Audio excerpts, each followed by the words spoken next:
את הנושא הבא אנחנו מקליטים מראש כדי להספיק להכין תרגום, כי הרעיון הוא באנגלית. היום נפתח בירושלים כנס עולמי ראשון של בניהם של ניצולי שואה. בין המוזמנים אורחת מהונגריה, אנדריאה סנש.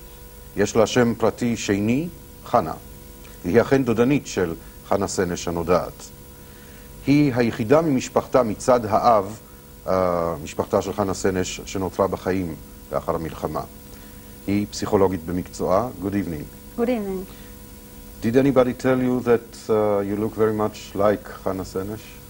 Yes, when I came to Israel, Hannah's mother told me that... When was that? Once before? It was 4 years ago. Yes. And when I met her, she told me that, oh, there is something in me. She doesn't know what, but what reminds her of Hannah. And you know, you introduced me, if I heard it well, that Andrea Szenes. But my name is Andrea Hannah Szenes. That's what I said in Hebrew, yes. Oh, that's what you said, because I got my second name after her. Yeah. And I suppose that she is quite a personality in your life in one way or another. Would you say that you have, apart from looking alike, other things in common? Well, I think I have much more in common personally, psychologically. When I was a teenager, I began to read her diary, and I just found a lot of similarities, how she saw the world. And on the other hand, what I found common, that we have a very similar family. This Hungarian, a little bit assimilated, but not really assimilated, Jewish artist family. Her father was a writer, my father is a writer, and the surrounding, this typical Budapest humor, cabarets, politics, is very, very similar.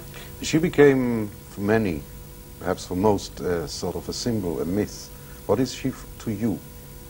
Well, I was just thinking about it yesterday night, what is she for me, and I just realized that this is the first time now, when I'm now in Israel, that I see her as a symbol. Until now, I just, you know, today in the Yad Vashem, I told one of her poems, and that made me think that see her as a symbol.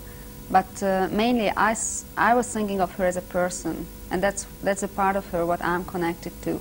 A girl who did it at the age of so young, and she went away, she came back, what she wrote, and... I feel there is a lot of identification on your part. Well, I wouldn't like to be, I don't want to be identical. I just read and I feel close to her. But did you try in your thoughts ever, when you were young and read her diaries, or later on, did you try to think of yourself in her shoes? Would you be able to do what she did?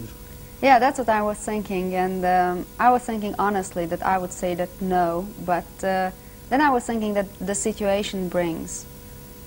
So something begins to call you at the most important events of your lives. Even these kind of things, you can't even talk about. Sometimes it's just happening to you. So I can imagine it can happen to me too. So rationally, I would say no, but deeply there is a yes. Or did you manage to meet with people who knew her closely enough, who managed to shed light on corners in her life which were unknown? Her personal life, for instance. Yeah, first of all, my family knows her quite well, my father and my grandmother. But what's more interesting, a man from Canada came to Hungary, and he said that he was a lover of Hannah. And I was at that age, about 16, and he appeared in the newspaper as a lover and a very close friend.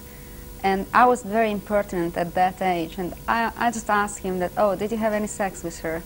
And it is childish, but I did ask, and he was so surprised and said, no, I just once kept her hand.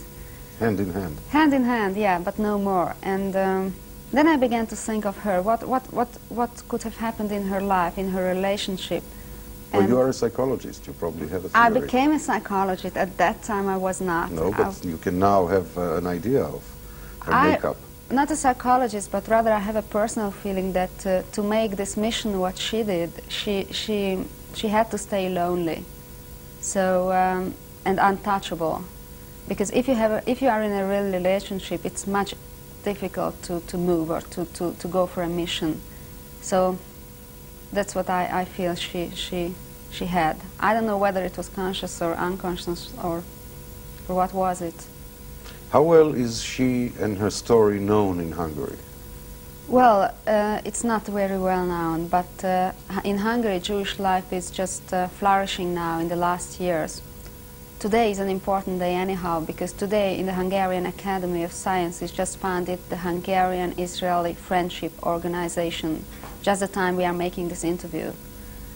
But the story, well, her diary was published in Hungarian too, but it's just now among some Jewish people, so not even with the Jews. So in fact, they never taught you or anybody about her at school? No. Were they teaching about the Holocaust at school in Hungary? They are teaching the Holocaust very much, yeah. Did they in the past? Yes, they did. There is no denial there of certain elements of the Holocaust? No, I don't think so. No. I'm sure no. But there People are taken to Auschwitz to look, and the Holocaust is very much taught. And anti-Semitism and the question of Judaism, it's a very well-discussed topic in Hungary. But I understand that there is quite a lot of anti-Semitism in Hungary even now. No, officially there is none. If you go in What do you mean officially? I mean official politics. Yeah, but between people. If you walk sometimes and meet a person, it can come out.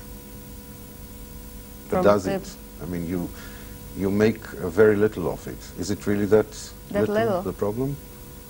It's not a problem because they don't have any power. Or there is one movement which can be very dangerous, the movement of skinheads.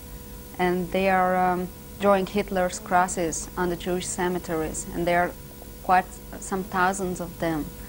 And they are very anti-Semitic, they are Nazis, very anti-Semitistic, but the government is against them. And as a psychologist, did you at all deal with this problem that you have this gathering in Jerusalem today about the problem of the second generation of people who were victims of the Holocaust? Did you ever deal with it professionally? Well, it was never my specific topic, but it always came out. That's the interesting about it. For instance, I was making a lot of group therapies, and what I realized that there are certain games. For example, there is one safety game, which you play. It's called bell game. That you have to stand in front of a circle, and you have to people, and people are pushing you, and you have to let your body just pushing you backwards. Pushing you backwards, and the others. So you have to trust the others. They are going to catch you, and you will not fall on the ground. And what my shocking experience was through 6 years, that the Jews could never do that.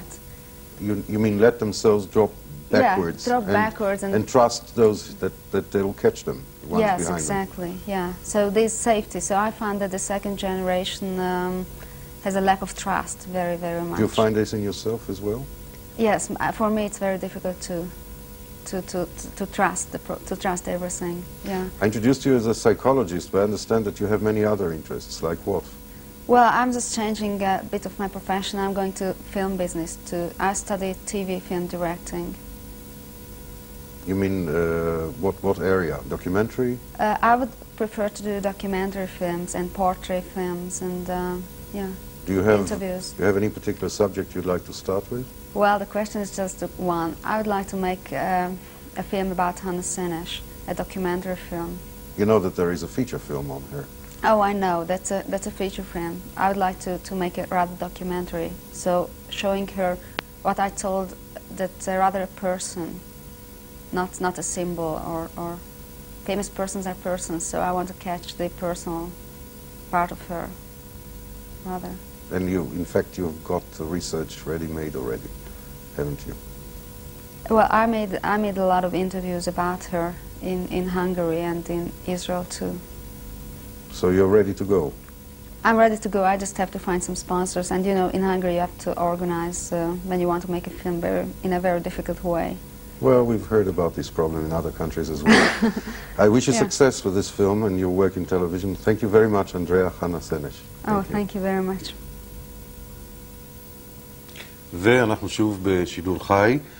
בתוכנית שהקדשנו לפני שבועות ספורים ליום זכויות האדם, הופיעה רנה אפלבאום, האם הארגנטינית ששלושת ילדיה נחטפו ונעלמו. הערב אנו מארחים צעירה ילידת ברזיל שעברה על